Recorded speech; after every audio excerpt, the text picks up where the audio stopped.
মনসা মন্দিৰত কোৰাণ শ্বৰীফ।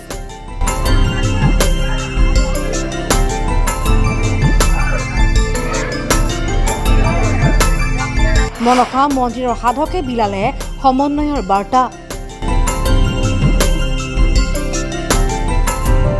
যিটো সময়ত জাতি ধৰ্মক লৈ বিভাজনমুখী আমাৰ সমাজ, যিটো সময়ত হিন্দু মুছলমানৰ কথাৰে জাতিটোক ভাগ ভাগ কৰাৰ প্ৰচেষ্টা, এনে সময়তে আহিল এক সম্প্ৰীতিৰ সুন্দৰ নিদৰ্শন।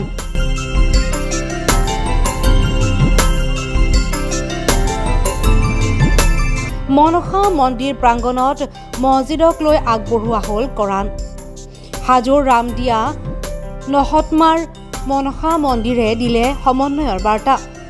মই 30 পাৰা কোৰাণ শ্বৰীফ এখন দিছোঁ আমাৰ খাইৰুলক আৰু বৰম্বৰ এওঁৰ ঘৰ আৰু এই তেওঁৰ ওচৰৰ মছজিদটোৰ কাৰণে ইয়াৰ পৰা মনসা মন্দিৰৰ পৰা এখন আজি মোৰ জন্মদিনত কোৰাণ শ্বৰীফ উপহাৰ দিওঁ।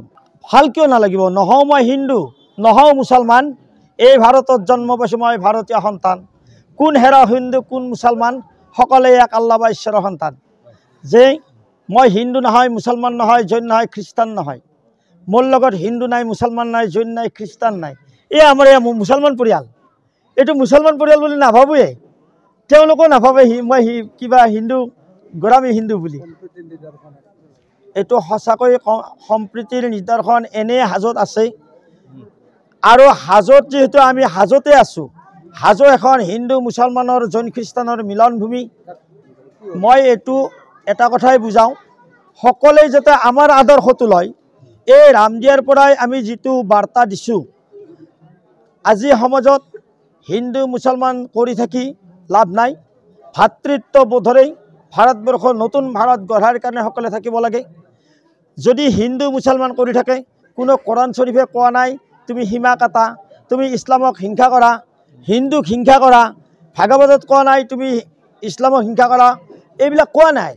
সকলোৱে কৈছে অহিংসা, যে সকলোৱে শান্তিৰে থকা, সকলোৱে সম্প্ৰীতিৰে থকা, সকলোৱে বন্ধুত্বৰে থকা। চাওকচোন এয়া গলত ধৰি আমি কিমান ধুনীয়াকৈ আছোঁ। মনসা মন্দিৰৰ প্ৰাংগণত কেইবাটাও মছজিদক লৈ সাধক প্ৰমোদ বেজবৰুৱাই আগবঢ়ালে কোৰাণ। এক গাম্ভীৰ্যপূৰ্ণ অনুষ্ঠানত কোৰাণ শ্বৰীফ আগবঢ়ালে সাধকগৰাকীয়ে। সাধকগৰাকীৰ এনে কৰ্মই এতিয়া পুলকিত কৰিছে সকলোকে। এইখন অসমত শান্তি সম্প্ৰীতিৰে বাস কৰিব খোজা প্ৰতিগৰাকী খিলঞ্জীয়াই সাধকগৰাকীৰ এনে কৰ্মক ভূয়সী প্ৰশংসা কৰিছে। নাম মোহাম্মদ খাইৰুল। মোৰ ঘৰ অসুৰা, বৰম্বৰ অসুৰা। কি দিলে প্ৰমোদ বেজবৰুৱাই, কি দিলে? এখন কোৰাণ শ্বৰীফ দিছে। দিয়াৰ কাৰণে মই কোৰাণ শ্বৰীফখন লৈ বহুতো সুখী হৈছোঁ। ভাল লাগিছেনে? এনেকুৱা বহুত ভাল লাগিছে। আজি প্ৰমোদ বেজবৰুৱাই কোনো জাতি বা কোনো হেৰি নাই, ইয়াৰ কাৰণে আমাৰ বহুত সুখী। ক'ৰ পৰা দিছে?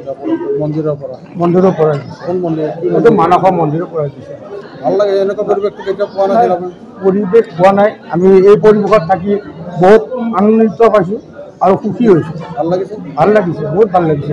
আমি কি ক'ব পাৰোঁ, কোনো বৌদ্ধ, কোনো হাই কাৰ্য নহয়, আমাক মানৱ সেৱা লাগে। হাজোৰ পৰা প্ৰাঞ্জল কলিতাৰ ৰিপৰ্ট, DA 365।